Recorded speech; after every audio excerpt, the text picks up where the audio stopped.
welcome back to the What the Falk Sunderland Preview Podcast. It's been almost 3 weeks since Sunderland last played a game, though hopefully we will return to face Northampton Town this weekend as a healthy, COVID-less squad, shall we say.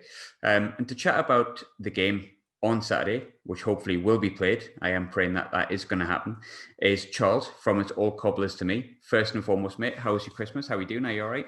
I'm good, thanks, Graham. Yeah, really good Christmas, thanks. I was a bit unwell, but we're through that. It was just a cold, thankfully. None of this other nonsense flying around or anything like that. The Cobblers managed to win a game on Tuesday night, so I am very happy. I like how you already second guessed what my next question was going to be when you said you were ill. You just like knew it was coming. It was like, oh, what? Okay, that's fine. Yeah, exactly. Yeah, always preempt it. It wasn't that. It definitely wasn't COVID. We'll start off with COVID, which brings us wonderfully onto that. Like I said, I don't think any of us want to talk about it, but I suppose it's the world over, and it's definitely a conversation to be had in League One. So the past few weeks have been essentially tons of teams not playing because of COVID, our team being one of them. Loads of different situations, none of it making much sense, some of it making total sense. With Sunderland, we played a game and then got loads of players with COVID. It was just crazy, the whole lot of it. But as a fan who's actually managed to watch his team over Christmas, and one of the few, what have you made of the situation of all the other teams? Oh, it's mad, isn't it, really, when you think about it? I mean, we've been, I say lucky. I think we've kind of escaped it because of the fact that, don't quote me on this, I don't know this for definite, so please don't sue me, anybody, but I'm pretty sure that we're not really being tested. We're certainly not getting tested the same amount as like the Premier League clubs are. Yeah. Whether we're even having weekly or bi-weekly, I don't know. So it could be a case of that, COVID's rife, but we don't know about it because nobody's having any effects from it, and nobody's sort of showing symptoms. So therefore it could be a case that we're just lucky in that respect. And it's one of those. I mean, at the end of the day, I think looking back at our results over Christmas, especially pre-Christmas, it might have been nice to have actually had those games off. We got thumped 4-0 twice in a row. Boxing Day was marvelous, but it's one of those where you've just got to kind of look at it and just sort of say that we're okay. This is actually going to be the first time that we've come up against a side where we're not really 100% sure whether the game is going ahead. Yeah. We're pretty confident that it's going to happen now, but at the moment, who knows? Who knows what might happen? But with a team like Sunderland, it's a game that for us, we obviously want to play that game, and we'd love to be playing it in front of fans. That's definitely not going to happen. We'll just have to wait for our, turn in front of the Netflix cameras come the end of the season. I think that'll just have to wait. Fingers crossed they never ever venture into Sunderland again, because call me superstitious, but it would never seem to go to plan when they're in there. So fingers crossed they stay out of it. But you're right in what you're saying. I mean, I think it is different. And again, don't quote me on it, I don't know, but it is different to the Premier League, where I think since the beginning they've pretty much had testing on, I think it's a weekly basis. And at the same time, I think we've all known people who've really suffered from the effects of it. Unfortunately, sometimes in some situations worse, but we've all known someone that's tested positive and gone, well, I feel absolutely fine. So it's hard to judge, and I suppose specifically in most cases younger people like footballers and people who are athletes, do they have it and stuff like that? So the Premier League, they can be tested, but like you say, you just don't know. It's such a difficult situation at the moment, and one of the big conversations around it is, should there be, as they call it, a circuit breaker? Sam Allardyce is all for it. I tend to agree with anything Sam Allardyce says, if I'm honest with you. So I'm going to just go with him and say, yeah, let's do it. But do you think a circuit breaker is the right thing to do? A few footballers have said no. Oh, it's hard. I don't see how 2 weeks is going to suddenly change everything. Yeah. I think at the end of the day, if you look at the clubs that have had postponements in League One due to COVID, Sunderland, Ipswich, which was our Boxing Day game that didn't happen, Peterborough, spit on that, but they're all the bigger sides in this division. Now, Is it a case that they've got more money as a football club, as a business, and therefore they can afford to have their players tested on a more regular basis? It's all conspiracy, I know, but that might be something that is there. Whereas lowly Northampton, we just don't have the money to be, shipping out for, what is it, 22-man squad plus staff to be tested, once a week, let alone even more. So I just don't see really how any form of break other than a curtailment, full on stop the season, forget about it, will actually do anything for, anything with regards to this virus. It's not about, I feel like I'm getting on my pedestal here because I don't want the football to be stopped. Yeah, same. Yeah. It's just been announced that we're going into tier 4. So Same. it's one of those. We're literally going back into the same sort of lockdown that we were in back in March. I think that's what it means. Football will at least give us something to look forward to, whether it's watching it. Well, it'll have to be watching it on either the TV or watching it on iFollow. And so I don't want it to be stopped. But at the same time, I look at it and I just think it's a bit silly to think that stopping the game for 2 weeks will mean that in 2 weeks' time, everything will be fine again and they can just carry on. You're not going to, you're not going to stop the virus spreading in the space of 2 weeks. It's just not going to happen. And I think it was one of those quite strange things last night. We played Gillingham and they didn't bring, BBC Radio Kent didn't bring a team to do the commentary. And it turned out that it was our commentary, BBC Radio Northampton, it was being played on both Radio Northampton and Radio Kent. And what they did to sort of compensate for that bias, if you like, I mean, our commentary team is quite neutral, actually, if you listen to it. But what they did was they had a member of the club staff from Gillingham on the commentary team. So there was our normal commentator with one of our former players, Kevin Wilkin, who manages Brackley Town now, and then this guy from Gillingham, and I think from their media department. And it was very odd, but it makes you realise, well, clearly the BBC aren't sending people outside of their tier 4. We all know Kent's been in tier 4 for ages. So why are we allowing the footballers to move around the country? I just, it doesn't make sense. But then again, I don't think any of it does. And there's going to be so many different arguments to it. And, so many, I don't want to start a conversation, which means that your listeners are going to start going, well, he's an absolute idiot because, we should just be getting on with it, or, anything like that. I don't know what the answer is. I'm just saying that I don't think 2 weeks will help. No, I don't either, for what it's worth. I think it was Gary Neville said something, and Jack Grealish has replied to it on Twitter saying 100% agree. And it's along the lines of, if you're stopping it for 2 to 4 weeks, it's not really going to make that much difference whatsoever. Like, it kind of almost, but like you say, you can't go right for going wrong, and you can't go wrong for going right at the minute. There's just so many different answers and so many different angles, and pretty much none of it makes sense. But hopefully, in a way, we have 22 healthy players and subs and staff and everyone else, and we can play the game on Saturday. Talking of sort of Northampton, obviously, you played the playoff, dramatic in a way into the season because of no fans and the situation, the things we've just been talking about. But moving away was so slightly from that situation, but also staying on topic in a way. What was it like to see your team win at Wembley, for one, because Sunderland don't really see that, but without fans, most importantly?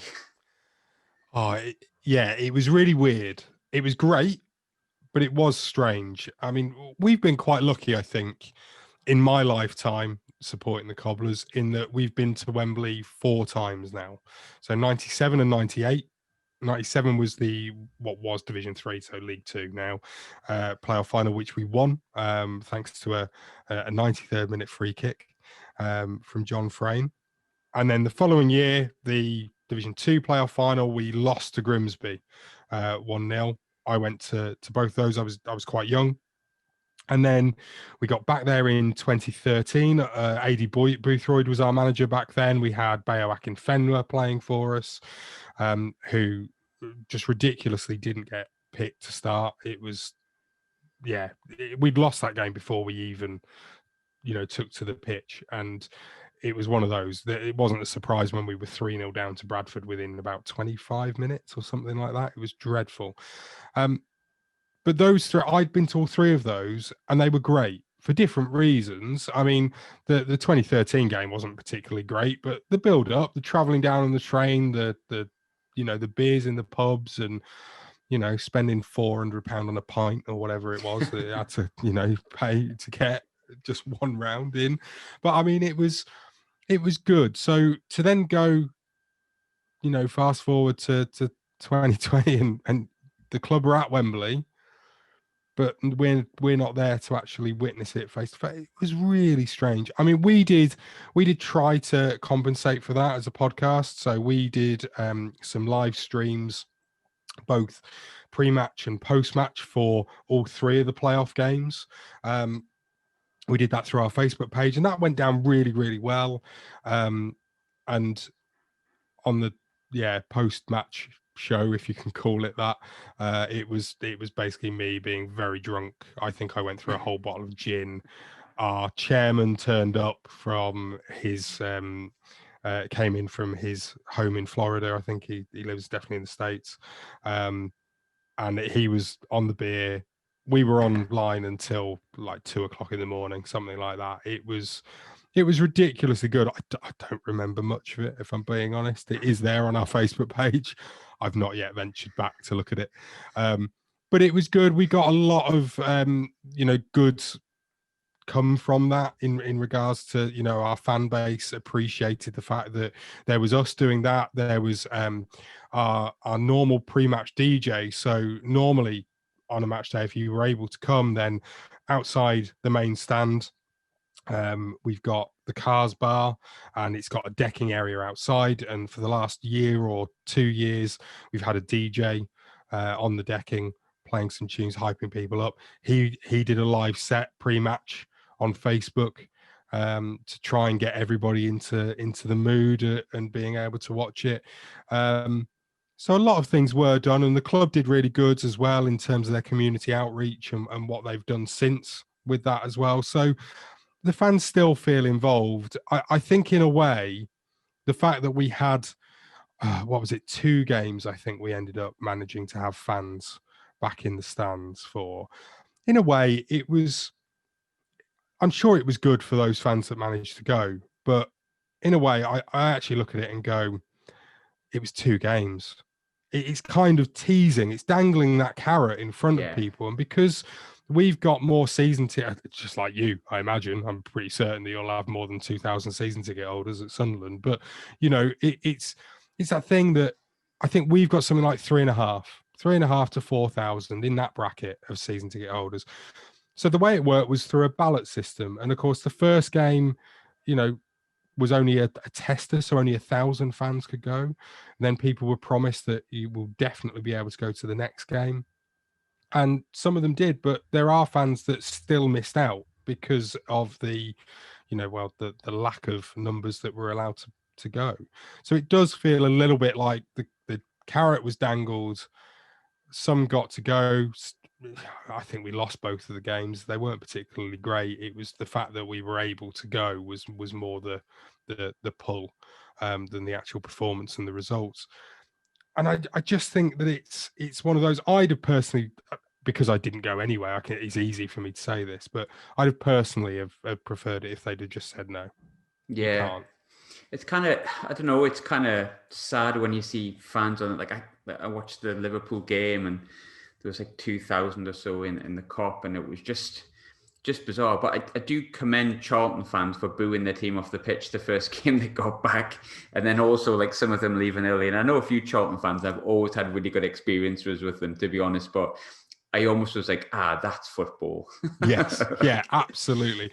I mean, I don't think there were any boos as such at Sixfields when we lost our first game back with fans, but it was all over social media. We weren't very happy with our performance. The way that we've been playing hasn't been pretty on the eye at all. It's been a real hard work to watch the Cobblers this season.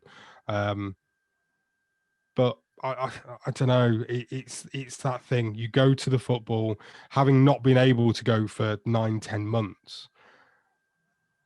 I do get it. I get why. It's funny that Charlton got booed off, but I just sort of think you were able to go for the first time. Can you not just enjoy the fact that you're back at the football, regardless of the result? I mean, I know that there will be people that are in the Cobblers fan base that if they heard me saying that, and I'm pretty sure I've said it on our podcast, I'd get loads of, people slagging me off on Twitter and Facebook and stuff. I'm not really bothered. That's my opinion. That's, their opinion is that, the opposite. And that's absolutely fine. But I do think it's, my thing is, if you can't say something nice, just don't say anything at all. So don't clap them off. That's fine. I've done that plenty of times where we've been awful. I haven't booed, but I have just refused to clap. And I think that's what I do. That's my own way of going for it. Charlton fans, go ahead, boo for your heart's content. I don't mind, honestly. It is funny. But yeah, I wouldn't like if it was us doing it. It's a funny situation because obviously we had this situation with Phil Parkinson, and I think actually coincidentally enough, because Charlton's game was MK Dons, I think, and we lost 2-1 at home to MK Dons, and I think there was an article that came out and said, if there's fans in the ground, I don't know whether Parkinson would have lasted this weekend, and lo and behold, he didn't last much longer, but it is a kind of valid point because Sunderland fans, I think everyone knows, are very vocally passionate, and if we see something that's not going right, which I'll be honest, Phil Parkinson wasn't going right for a long time, he would have been told about it pretty fast, and he might have actually disappeared a bit sooner than he did. But talking of Northampton, you said it's been a bit of a slog, shall we say, to watch your team this season. One thing I sort of noticed, I'll call it doing a Luton in a sense. You went up, but then you lost basically your better players. Charlie Goode being the main one. That was someone I think Sunderland were looking at. I think you lost your goalkeeper to Ipswich. There's been players that have went from the team. I mean, there's a list as long as my arm, if I'm honest, of players coming in and going out. What was the reason for those departures? Was it just they were a better level in League One and they kind of came to fruition in League Two, but got to move to the Championship? What kind of surrounded those departures? I think there's lots of different reasons based on which player it was individually. Just to sort of go through it, I mean, Charlie Goode, he was always going to be picked up by a bigger club. It was a club record fee. I think up to 1.5 million is what we will eventually get with all the clauses that are attached and everything. So that was something that I suppose we have to be consigned to. We were always probably going to lose him once bigger clubs showed interest. That's fine. Can't begrudge him that move whatsoever. You mentioned Di Cornell, who's gone to Ipswich. His time at Sixers was up, I think, in fairness. He was a real split the fan base player. When he first joined us, it was after we'd been promoted to League One in 2016. So the season that we'd been promoted, Chris Wilder was our manager, and we'd had Adam Smith in goal, who was one of those players that was in the youth team for Leicester. Do you remember when they went to Thailand and naughty things happened? Oh, I remember it. Unfortunately, yeah. Very, very well. So he was one of the players that was actually involved in that scandal. It's not whatever you want to call it. That business. Night out. Night out, yeah. He was our goalkeeper, our number one choice, and we also had Ryan Clark. Now, both of those goalkeepers were new to us that season. We thought Ryan Clark was going to be the number one. Wilder surprised us by putting in the youngster. He had a great season. He was really, really good. Ryan Clark moved on the end of that season. Needed to get game time. I think his dad had passed away as well that season. It wasn't the best of times for him, for the guy, but fantastic professional. Can't say anything bad about him. It was just, I think he went on and wanted a new challenge. Yeah. absolutely fine. So then David Cornell was brought in as number 2 to Adam Smith. And this was by Robert Page, who is now Wales's under-21 / first team interim manager, while Ryan Giggs is on naughty gardening leave. So he came in as the number 2, and he didn't manage to oust Adam Smith for the majority of that season, even though Smith had a really shocking game against Man United in the FA Cup. David Cornell was always the number 2. Adam Smith then left at the end of that season and has now ended up in non-league, actually. So maybe it was the right decision. And David Cornell basically took over as being number 1. But I think that step up from being number 2 has always meant that in some fans' minds that he's not good enough to be a number 1. I remember seeing on Twitter lots of people saying that we'll never get promoted with David Cornell in goal.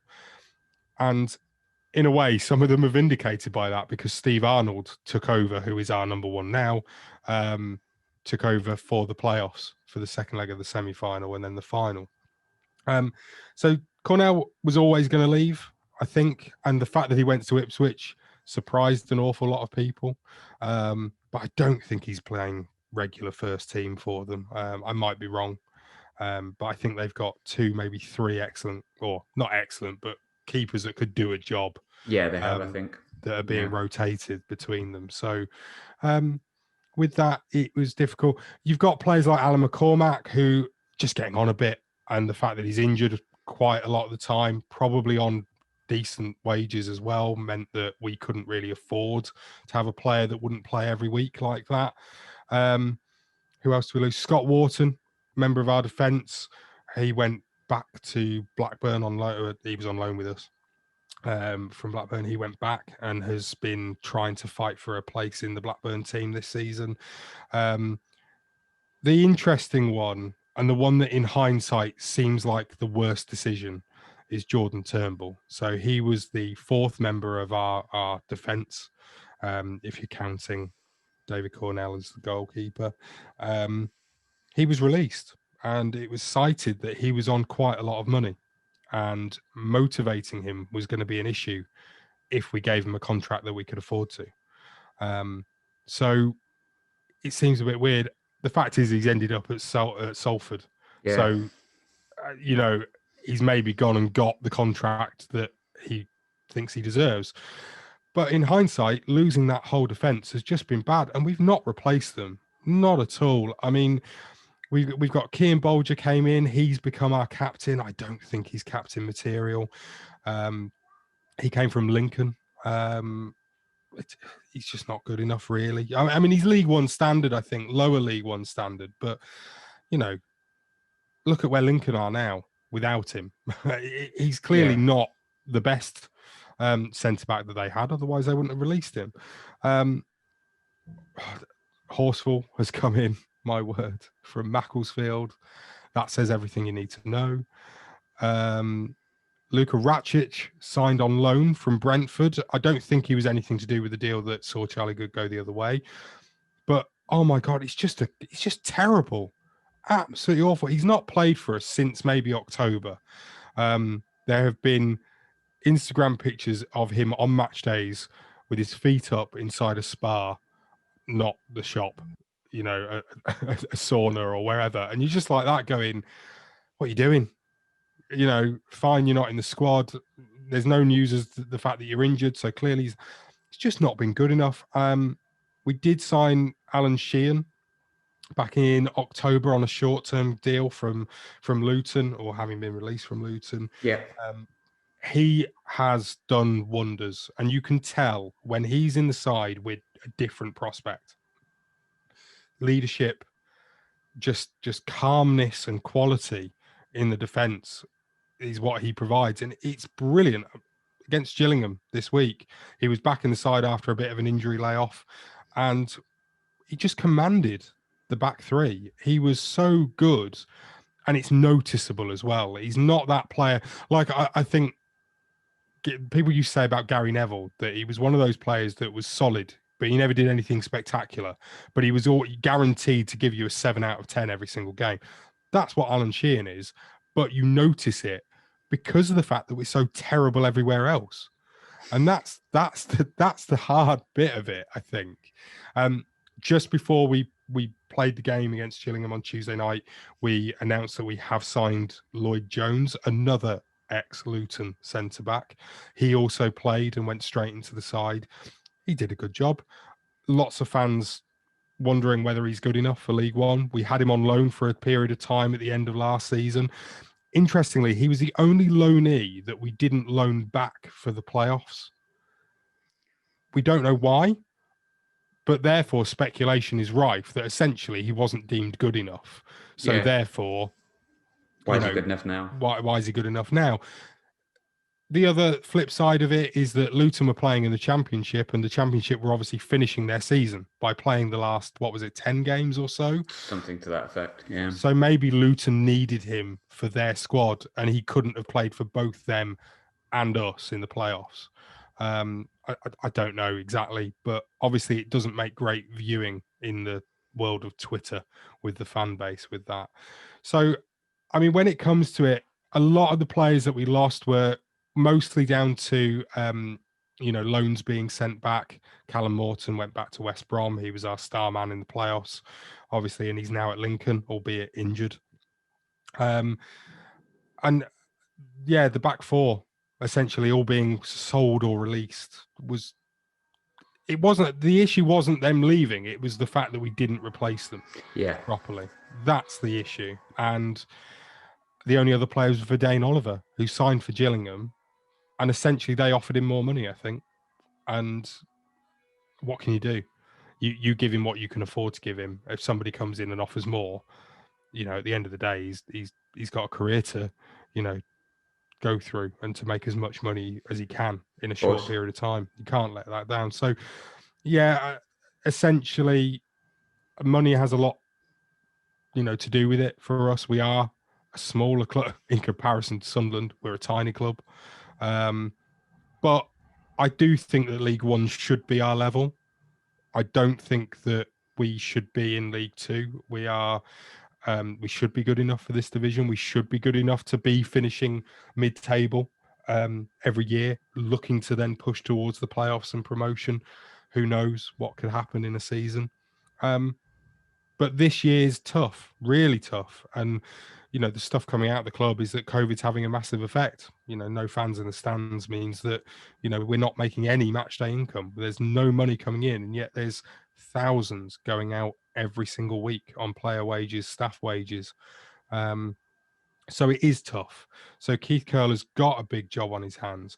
We look at it and we worry, because at the start of pre-season, the thing that we said was that we must keep hold of Keith Curle. Every time we've gone up before, we've lost our manager. Chris Wilder left for Sheffield United.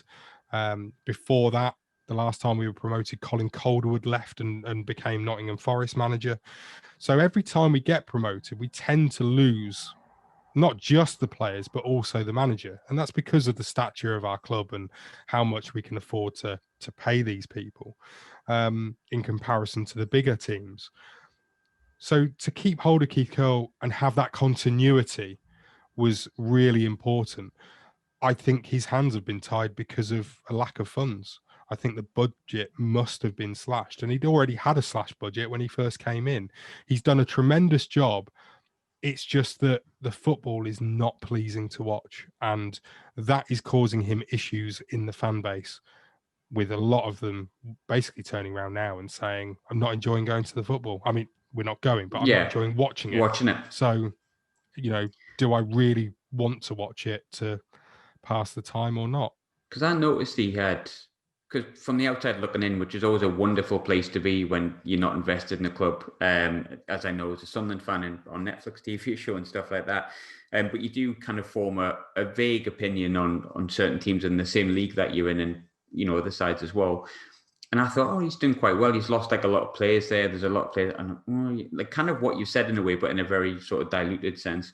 I seen a few fans putting a bit of pressure on him, and I thought, all right, fair enough. But I mean, big win last night, but it did proceed to obviously two big 4-0 defeats, but nonetheless, you prefer it to be the other way around rather than talking about a 3-1 win 2 weeks ago.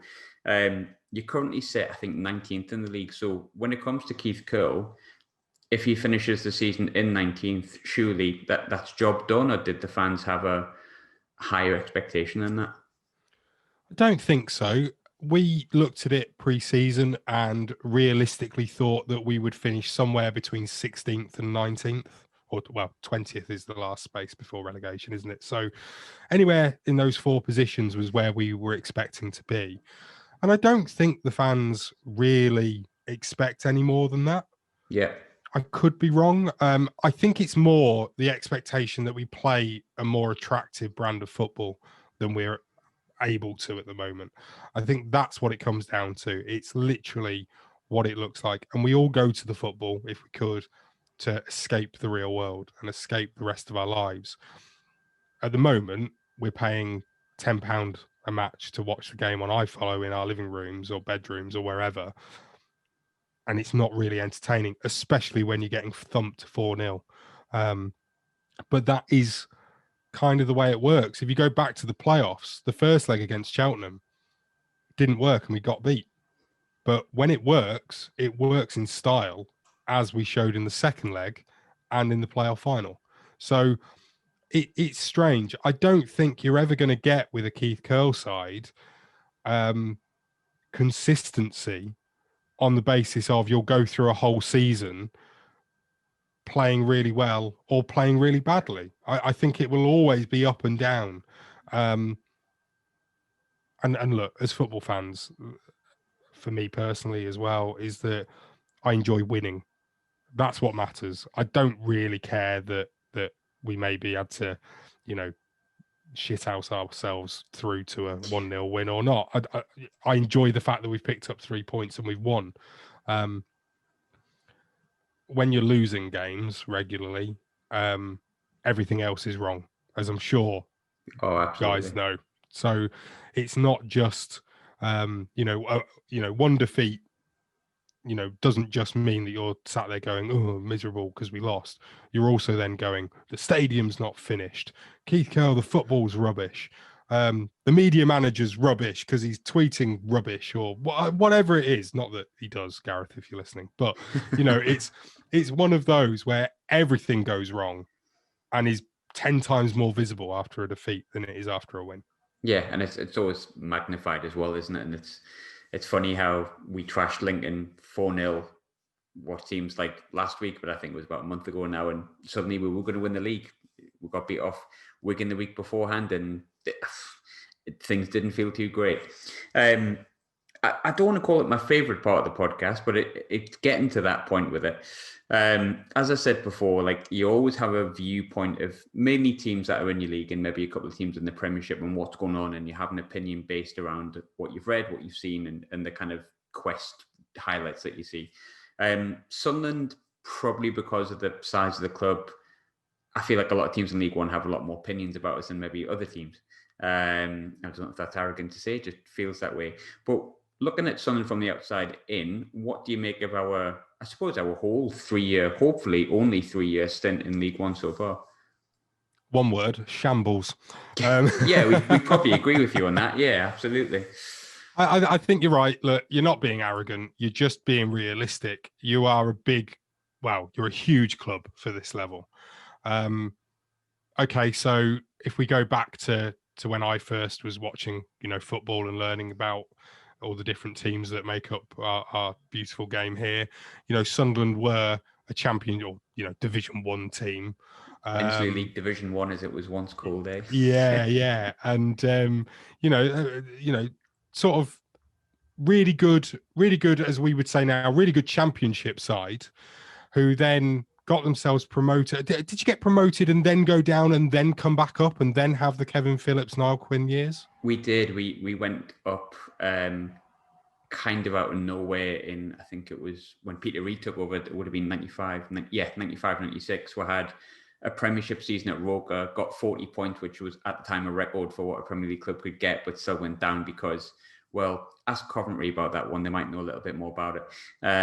You could ask them about it a few times, actually. But then we got Phillips and moved into the Stadium of Light, and then Yeah, probably the best 4 years of my lifetime supporting Sunderland following that. Yes. Yeah, I mean, that's kind of my formative years with football. I suppose was back then, and I mean that season when Phillips and Quinn were just on fire was amazing and brilliant to watch. But then you then go back down, and I mean, to be fair, you became not a yo-yo club, because it wasn't, you weren't doing what West Brom do, which is spend a season in each division every time.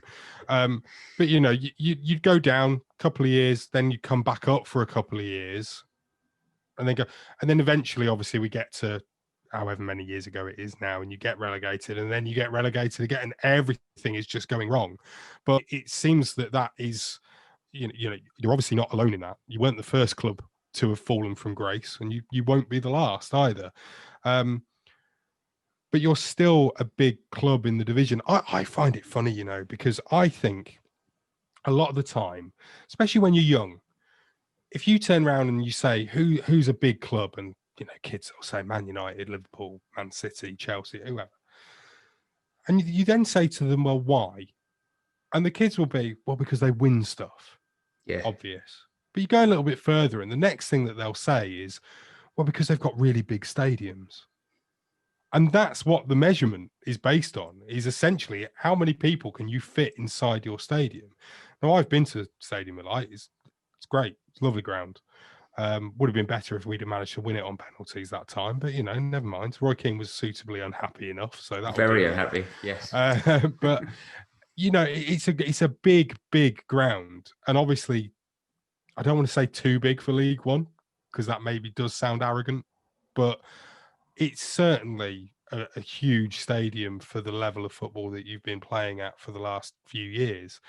I don't know. I think a lot of the time when you look at any of the clubs that are similar size, and please forgive me if you think to yourself, oh, we're bigger than them, as I mentioned them, but I mean, I put you in the same bracket at the moment with where things are as your Charltons, Ipswich, Norwich, to an extent. I mean, you're a big club, but you've had major issues that are just, they're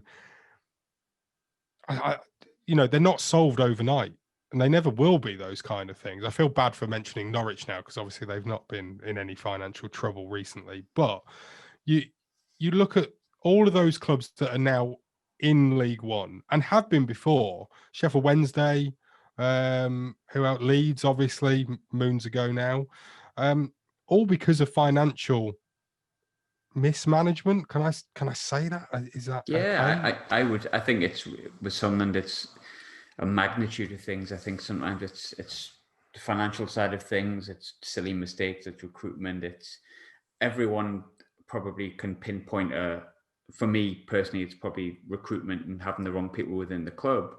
But there's loads of things you could go through. You could go from, you could write a book on Sunderland, and that's why probably Netflix, unfortunately, didn't go the way it should have gone, but that's why it was as successful as it was, I guess. But yeah, no, I think you could say that. Yeah, absolutely.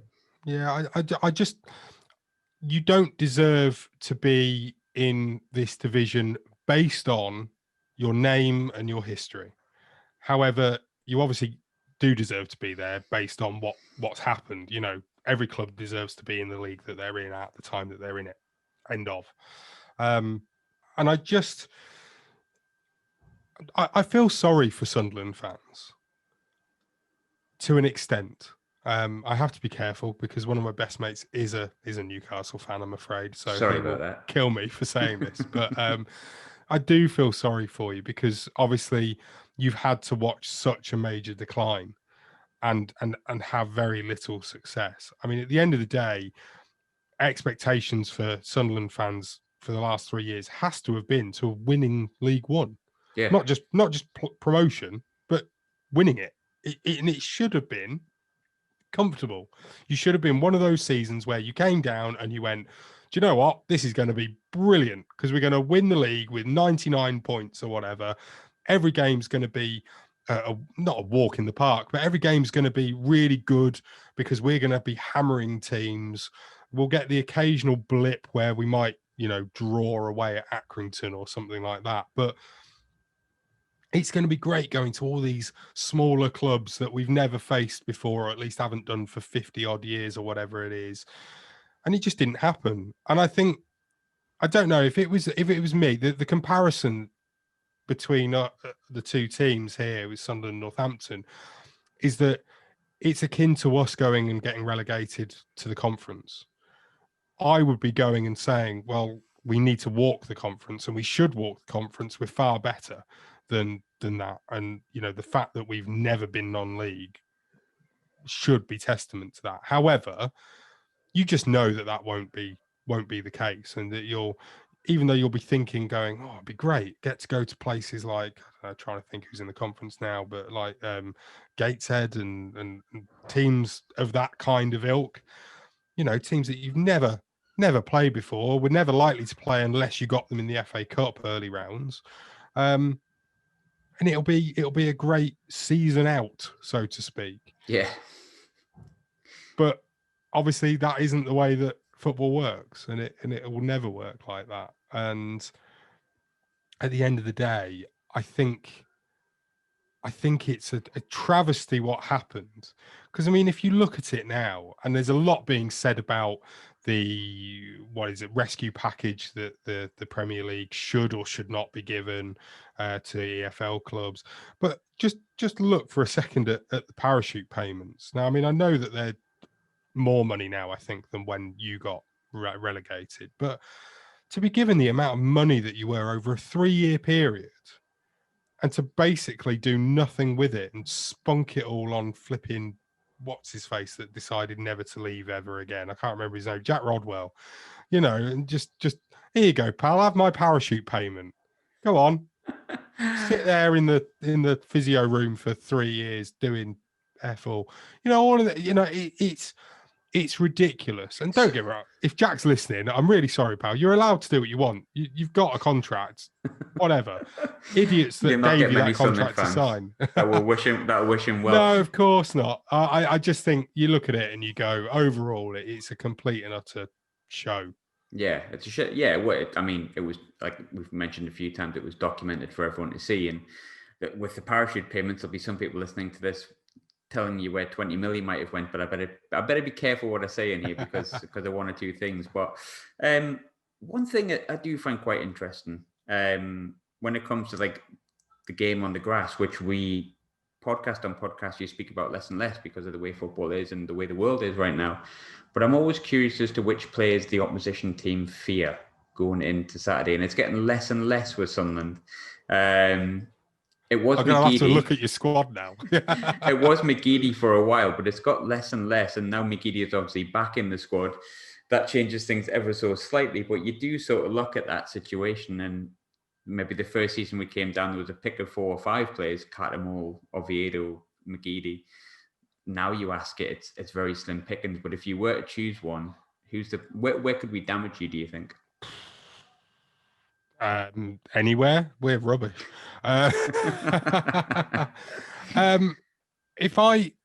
Because this is one of the things, right? So I have watched all of the Sunderland Till I Die documentary. I watched it with and enjoyed watching it for many reasons. You do look at it and go, oh yeah, there are players in your team. I know not all of them are with you now from the last series, but you do look at it and go, what on earth are you doing down in League One with these players? It just feels absolutely ridiculous. And granted, this is all based on just looking at names and not knowing how they're actually playing for you. But Will Grigg, for goodness sake, what's going on there? Is he just made of water these days? That is a long, another hour-long podcast as well, Greg. But honestly, I'm looking through your squad list now. Some of these names are ridiculously unbelievable for a League One team. Granted, they might be old now, and that's why they're down here. But Danny Graham, goodness me, Aidan McGeady, Grant Ledbetter, Max Power. That's another name. that should be doing better than he is. So many names in that squad, and sometimes we look through that squad and we go, "Oh, they're all rubbish." But this is why I find it so interesting. You'll speak to a fan and you'll go, "How the bloody hell are you not getting promoted?" Like, it just becomes one of those situations. It is. I mean, it's Luke 09. Is that how you say it? Like 09? Yeah, 09. No, you got it right. Most people get it wrong. But he's currently, well, he was out with a dislocated shoulder, but that was however many weeks ago. So maybe he's fixed. And there are names in this team that really should be seeing you walking the league. In my opinion, obviously, a bunch of or a collection of individuals doesn't make a team, which might be the problem. I suppose for me, the danger men wise, the people that can do us damage,